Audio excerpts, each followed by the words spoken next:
Hello everyone. So yesterday's ganap, day off na mo. So nila agag mga inday ni Dong Misa, Golden Hills, Borayda. So muna siya ang entrance.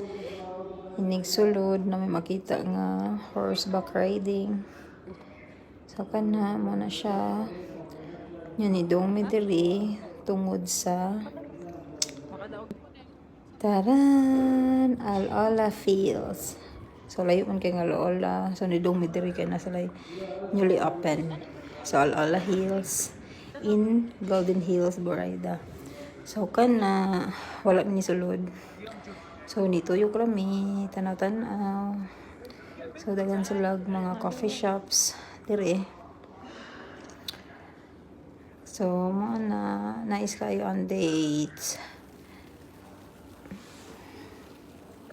So, mo ni ang nasa sulod.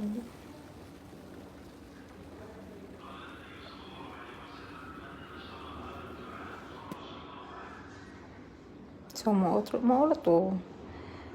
So, nituyok rami. And then, nagpa-picture sa gawas. Kaya na-entrance ang ilahang Al-Ola Hills nga 10 real.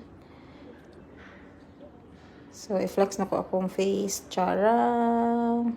Mora to guys. Bye! Amping tanan!